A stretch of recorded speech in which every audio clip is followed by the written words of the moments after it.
Dear student, good evening. स्वागत है आप सभी का हमारे ऑनलाइन क्लास ज्योग्राफी में।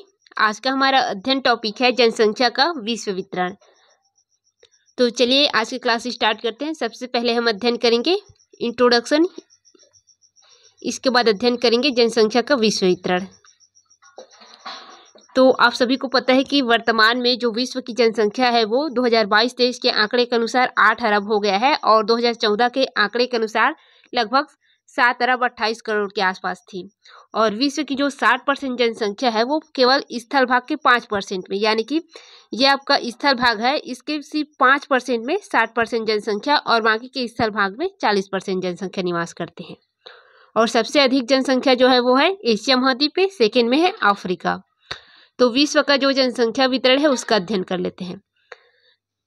महाद्वीप के अनुसार देखें तो विश्व में सबसे अधिक जनसंख्या एशिया महाद्वीप में पाया जाता है, सेकेंड में अफ्रीका महाद्वीप में, थर्ड में यूरोप महाद्वीप में, और 4 नंबर है उत्तरी अमेरिका, 5 नंबर है दक्षिणी अमेरिका और 6 है ओशनिया महाद्वीप, जिसको ऑस्ट्रेलिया महाद्वीप कहते हैं। तो महाद्वीप के अनुसार जनसंख्या का जो वितरण है वो इस प्रकार से है। फिर सेकेंड है विश्व मानचित्र के अनुसार। तो विश्व मानचित्र के अनुसार विश्व की जो जनसंख्या प्रदेश है उसको 4 वर्गों में बांटा गया है। एक है अधिक जनसंख्या वाले क्षेत्र, सेकेंड है मध्यम जनसंख्या वाले क्षेत्र या सामान्य जनसंख्या वाले क्षेत्र, और तीसरा वाला जो है वो है अल्प जनसंख्या या अत्यल्प जनसंख्या या कम जनसंख्या क्षेत्र, और जो चौथा वाला है वो है निर्जन प्राय या बिना बसे हुए क्षेत्र, यानी कि दुर्गम क्षेत्र। तो सबसे पहले हम अध्ययन करेंगे अधिक जनसंख्या वाला क्षेत्र को। अधिक जनसंख्या वाला क्षेत्र, तो विश्व की लगभग जो 90% जनसंख्या है वो उत्तरी गोलार्ध में निवास करती है, जिसके अंतर्गत अधिक जनसंख्या वाला क्षेत्र आता है। और इस अधिक जनसंख्या वाले क्षेत्र को पुनः 3 वर्गों में बांटा गया है। एक है पूर्वी एशिया, दक्षिण पूर्वी एशिया है ये, इसके बाद है उत्तर पश्चिमी यूरोप वाला क्षेत्र है, इसके बाद है उत्तर पूर्वी उत्तरी अमेरिका वाला क्षेत्र है। ये 3 क्षेत्र में बांटा गया है और इन तीनों क्षेत्रों का एक पर्टिकुलर नाम भी दिया गया है, जिसको एशियाई जनसमूह, यूरोपीय जनसमूह और अमेरिकन जनसमूह के नाम से जाना जाता है। अब हम अध्ययन करते हैं उत्तर पूर्वी तथा दक्षिणी पूर्वी एशिया का, यानी कि एशिया जनसमूह का अध्ययन करते हैं। इसके अंतर्गत संसार का सबसे अधिक विशालतम जनसंख्या समूह आता है, यानी कि विश्व में सबसे अधिक जनसंख्या किसमें है? दक्षिण पूर्वी एशिया वाले क्षेत्र में है। इसका जो विस्तार है वो है चीन से जापान सागर तक के, इंडोनेशिया से होते हुए पाकिस्तान तक के है। और इस भूभाग पर मानसूनी जलवायु पाई जाती है और इसे मानसून एशिया के नाम से भी जाना जाता है। ये इसकी विशेषता है। अब इस जनसमूह में कौन कौन से क्षेत्र शामिल है इसका अध्ययन करते हैं। पूर्वी एशिया के अंतर्गत है चीन, जापान, कोरिया, वियतनाम, ये है। और दक्षिणी एशिया के अंतर्गत भारत, पाकिस्तान, बांग्लादेश, श्रीलंका है। और दक्षिण पूर्वी एशिया के अंतर्गत इंडोनेशिया, मलेशिया, थाईलैंड, फिलीपींस और म्यांमार है। यानी कि इतना सभी एशिया जनसमूह में आते हैं। फिर है सेकेंड पॉइंट, उत्तर पश्चिमी मध्यवर्ती यूरोप वाला क्षेत्र, यानी कि यूरोपीय जनसमूह। तो इसकी विशेषता है यह विश्व का दूसरा विशालतम जनसमूह प्रदेश है और यहाँ कुल मिलाकर के विश्व का लगभग 1/4 जनसंख्या निवास करती है। और इस क्षेत्र के अंतर्गत Germany, Great Britain, France, Italy, Spain, Yugoslavia, Romania, Netherland, पुर्तगाल, हंगरी, बेल्जियम, ये सभी देश सम्मिलित है। और यूरोपीय जो देश है ये जनसंख्या समूह, ये 40 अंश उत्तर अक्षांश से 60 अंश उत्तर अक्षांश के मध्य पाए जाते हैं, जिनकी सर्वाधिक जो सघनता है वो 45 से 55 अंश अक्षांश के मध्य पाया जाता है। और यहाँ जनसंख्या का संकेंद्रण उद्योगों की अधिकांश एवं नगरीकरण की सर्वाधिकता की वजह से हुआ है। और इस पेटी में जनसंख्या की सघनता सबसे अधिक है, अतः इस पेटी को यूरोपीय जनसंख्या की धुरी कहा जाता है, एक्सिस ऑफ यूरोपियन पॉपुलेशन। इसके बाद है थर्ड वाला, इसमें है उत्तरी पूर्वी उत्तरी अमेरिका, जिसको अमेरिकी जनसमूह के नाम से जानते हैं। ये जो है ये विश्व का तीसरा बड़ा जनसमूह वाला क्षेत्र है, जो एशिया और यूरोप के जनसमूहों की तुलना में बहुत ही अधिक है। क्योंकि ये क्षेत्र भले ही छोटा है, यहाँ पर जनसंख्या भी कम है, लेकिन विकास बहुत ही अधिक हुआ है, जिस वजह से बाकी क्षेत्रों की तुलना में यहाँ पर जनसंख्या संकेंद्रण अधिक हुआ है। तो ये तीसरा महाद्वीप है या तीसरा क्षेत्र है जो जनसंख्या के दृष्टि से सबसे अधिक संकेंद्रित है।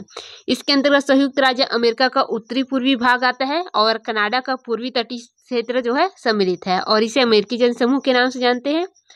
और इस अमेरिकी जनसमूह की कुल जनसंख्या का लगभग 90% लोग यूरोप से आए हुए हैं।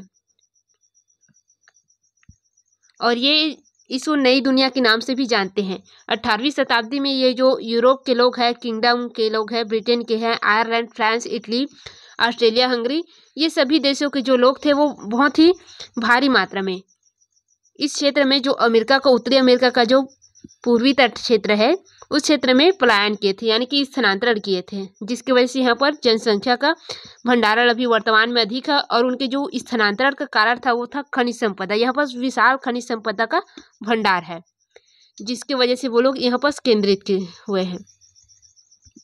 इसके बाद है मध्यम जनसंख्या वाले क्षेत्र। आगे ये हमारा 2nd नंबर का जनसंख्या क्षेत्र है, सामान्य जनसंख्या वाला क्षेत्र या अधिक जनसंख्या वाला क्षेत्र। तो ये जो क्षेत्र है यह विश्व के उन भागों में पाया जाता है जहाँ पर प्राकृतिक और मानवीय दशाएं अधिक जनसंख्या के भरण पोषण के लिए उपयुक्त नहीं होते, यानी कि सामान्य जनसंख्याओं के लिए उपयुक्त होते हैं और मानव निवास के लिए उपयोग होते हैं। ऐसे क्षेत्रों में कहीं कहीं भौगोलिक दशाएं मानव निवास के लिए उपयुक्त होता है, और लेकिन इसका विस्तार जो है बहुत ही कम पाया जाता है, जिस वजह से इसमें जनसंख्या कम निवास करती है।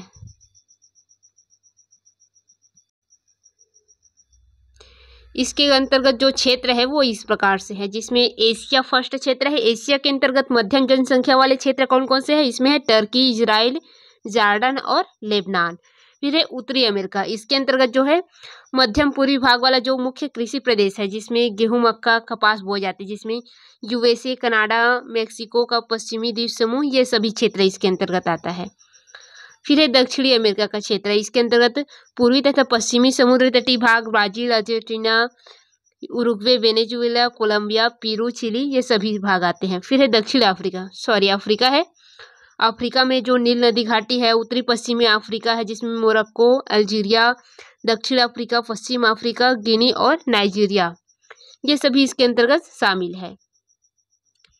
इसके बाद आ जाता है अल्प या अत्यल्प जनसंख्या वाले क्षेत्र, यानी कि न्यून जनसंख्या वाले क्षेत्र या न्यूनतम जनसंख्या वाले क्षेत्र भी बोलते हैं इसको हम लोग। इसके अंतर्गत विश्व के वे बसे हुए क्षेत्र आते हैं जहाँ पर जनसंख्या बहुत ही कम रहता है, जहाँ का जन समूह या जन बसाव जो है बहुत ही कम रहता है, और यहाँ जो लोग होते हैं वो क्या रहते हैं, बहुत ही दूर दूर, यानी कि बिखरे बिखरे हुए रहते हैं। इस प्रकार का जो क्षेत्र है वो मरुस्थलीय क्षेत्र, भूमध्य रेखी वाले जो घने वन वाले भाग है वहाँ पर सीमांत क्षेत्रों में, और पठार वगैरह है, पहाड़ी वगैरह है, इस क्षेत्रों में रहते हैं। ज़्यादातर कनाडा, यूरेशिया के टैंगा वन प्रदेश में निवास करते हैं। इसके अंतर्गत जो प्रदेश है वो एशिया में पश्चिम चीन, तिब्बत, मंगोलिया और एशिया में विस्तृत भूभाग में निवास करते हैं। इसके बाद है निर्जन एवं बिना बसे हुए क्षेत्र, इसके अंतर्गत और भी नाम है, इसे आप लोग लिख लेंगे। निर्जन एवं बिना बसे हुए क्षेत्र, इसके अंतर्गत वे क्षेत्र आते हैं जो अत्यंत शीतल होते हैं, जहाँ पर मानव निवास के लिए उपयुक्त दशाएं नहीं होती, या अत्यधिक तापमान होता है, या अत्यधिक वर्षा होता है, या अत्यधिक शुष्क यानी कि मरुस्थलीय क्षेत्र होता है, जहाँ पर धरातलीय विषमताएं अधिक होती है, जहाँ मानव निवास के लिए सर्वथा प्रतिकूल दशाएं नहीं होती। अब इसके अंतर्गत कौन कौन से क्षेत्र सम्मिलित है इसका अध्ययन करते हैं। इसमें फर्स्ट है अतिशीत प्रदेश, यानी कि बहुत ही अधिक ठंड वाला प्रदेश है ये। इसके अंतर्गत उत्तरी गोलार्ध में जो टुंड्रा प्रदेश है वो है। फिर दक्षिणी गोलार्ध में कौन सा है, अंटार्कटिक प्रदेश है, यानी कि उत्तरी में जो टुंड्रा प्रदेश है उसको क्या बोलते हैं, आर्कटिक प्रदेश, और नीचे को अंटार्कटिक महाद्वीप या अंटार्कटिक प्रदेश बोलते हैं, जो वर्ष पर्यंत क्या रहता है, हमेशा बर्फ से ढका हुआ रहता है, तो उस क्षेत्र में मानव निवास नहीं करते। फिर है अति शुष्क प्रदेश, यानी कि मरुस्थल प्रदेश है। अब ये अफ्रीका में सबसे प्रसिद्ध मरुस्थल है दो, एक है जो सहारा मरुस्थल है, दूसरा है कालाहारी मरुस्थल। फिर दक्षिण अमेरिका में भी मरुस्थल है जिसे पेटागोनिया और आटाकामा बोलते हैं। और फिर है पश्चिम ऑस्ट्रेलिया का भी मरुस्थल है। आपके एशिया में भी मरुस्थल है, गोबी का मरुस्थल है, थार मरुस्थल है, मंगोल है, ये सभी मरुस्थल वाले क्षेत्र इसके अंतर्गत आ जाता है। इसके बाद है बहुत ही उष्ण प्रदेश, यानी कि बहुत ही गर्म प्रदेश आ जाता है। इसके अंतर्गत भूमध्य रेखीय प्रदेश आता है, जिसमें वर्ष भर तापमान जो है उच्च रहता है और वर्षा भी अधिक होता है। तो इस क्षेत्र में देखते हैं, इस क्षेत्र में सघन वनस्पतियां पाई जाती हैं, ऊंचे ऊंचे वृक्ष पाए जाते हैं, पेड़ पौधे, घने जंगल पाए जाते हैं। क्षेत्र अंधकार में रहता है और दुर्गम दलदली क्षेत्र रहता है। तो इस क्षेत्र के अंतर्गत दक्षिण अमेरिका का अमेजान बेसिन आता है, ब्राज़ील का, और अफ्रीका में कांगो बेसिन और जायरे बेसिन वाला क्षेत्र आ जाता है जिस प्रदेश में। इसके बाद है उच्च पर्वतीय प्रदेश। अब ये उच्च पर्वतीय प्रदेश में भी कृषि योग्य भूमि वगैरह नहीं मिलती, नहीं उपयुक्त जलवायु रहता है, तो इस क्षेत्र में भी जनसंख्या नहीं निवास करते हैं। अब इसके अंतर्गत कौन कौन से क्षेत्र सम्मिलित है? इसके अंतर्गत हिमालय का जो पर्वतीय क्षेत्र है वो है, उत्तरी अमेरिका में रॉकी पर्वत है, दक्षिण अमेरिका का एंडीज पर्वत है, यूरोप में आल्प्स पर्वत है। ये सभी अत्यधिक ऊंचा वाला क्षेत्र है जहाँ पर लोग निवास नहीं करते। तो ये हो गया जनसंख्या का विश्व वितरण। अब इसमें जनसंख्या का विश्व वितरण यदि महाद्वीपों के आधार पर पूछ दे तो उसके अनुसार भी यहाँ पर लिखा हुआ है, तो महाद्वीप के अनुसार पर भी देख लेते हैं।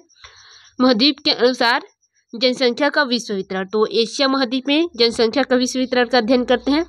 तो एशिया महाद्वीप के अंतर्गत अधिक जनसंख्या वाले क्षेत्र कौन कौन से हैं? पूर्वी एशिया और दक्षिणी एशिया। इसके अंतर्गत है चीन, जापान, ताइवान, कोरिया, और दक्षिणी एशिया में भारत, पाकिस्तान, बांग्लादेश, श्रीलंका, ये सभी क्षेत्र है, और भी बहुत सारा है।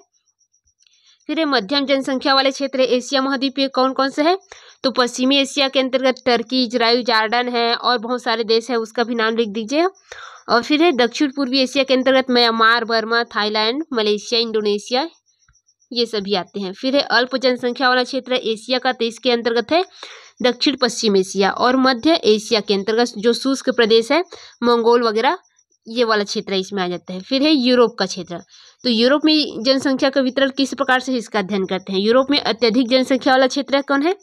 उत्तर पश्चिमी तथा मध्यवर्ती यूरोप है, जिसमें Germany, United Kingdom, France, Ukraine, British फ्लोएन, रोमानिया, नीदरलैंड, बेल्जियम, हंगरी, ये सभी आते हैं। बेलारूस, पुर्तगाल वगैरह आते हैं। इसके बाद है अल्प जनसंख्या वाला क्षेत्र यूरोप का, तो यूरोप का अल्प जनसंख्या वाला क्षेत्र कौन है? यूरोप के दक्षिणी भाग वाला क्षेत्र है। इसके बाद है आल्प्स, जो अल्प जनसंख्या वाला क्षेत्र है, इसके अंतर्गत है यूरोप के जो शीतल क्षेत्र है, पर्वतीय क्षेत्र है, दलदली क्षेत्र है, और मरुस्थली भाग है, ये सम्मिलित है अत्यल्प जनसंख्या में। इसके बाद है अफ्रीका में जनसंख्या का वितरण, तो अफ्रीका में अधिक घने बसे वाले क्षेत्र कौन सा है? मिस्र का नदी घाटी, नील नदी घाटी वाला क्षेत्र। फिर है उत्तर पश्चिम अफ्रीका में मोरक्को का और अल्जीरिया का जो क्षेत्र है विकसित, ये क्षेत्र है। फिर है तीसरे में जो जाम्बिया और नाइजर वाला नदी घाटी क्षेत्र है वो स्थित है। फिर है दक्षिण अफ्रीका की दक्षिण और पूर्वी तटीय भाग, और पूर्वी अफ्रीका के जो उच्च प्रदेश है, ये सभी इसके अंतर्गत आते हैं। फिर देखते हैं हम उत्तरी अमेरिका में जनसंख्या का वितरण किस प्रकार से है। इसको तीसरी दुनिया के नाम से जाना जाता है। ये लोग यूरोप के मूल निवासी है जो अमेरिका में आकर के बसे हैं। तो इस प्रकार से महाद्वीप के अनुसार भी हो गया। अब हम एक छोटा सा टॉपिक और देखते हैं जिसमें है उत्तरी गोलार्ध में विश्व की जनसंख्या का अक्षांशीय विस्तार। ये शॉर्ट है तो इसको भी पढ़ लेंगे। इसमें 0 से 20 अंश उत्तरी अक्षांश के बीच में 10% जनसंख्या निवास करता है। फिर है 20 से 40 अंश अक्षांश के बीच में 50% जनसंख्या निवास करती है, 50% से अधिक जनसंख्या निवास करती है। और फिर है 40 से 60 अंश उत्तरी अक्षांश के बीच 30% जनसंख्या निवास करते हैं, और 60 अक्षांश से अधिक जो ऊंचाई है उस पर केवल 10% जनसंख्या निवास करती है। इस प्रकार से उत्तरी गोलार्ध में जनसंख्या का वितरण है। और दक्षिण गोलार्ध का है महासागरों का क्षेत्र है, तो सबसे अधिक जनसंख्या वितरण उत्तरी गोलार्ध में है। तो इस प्रकार से हमारा क्लास आज इतना ही लेंगे।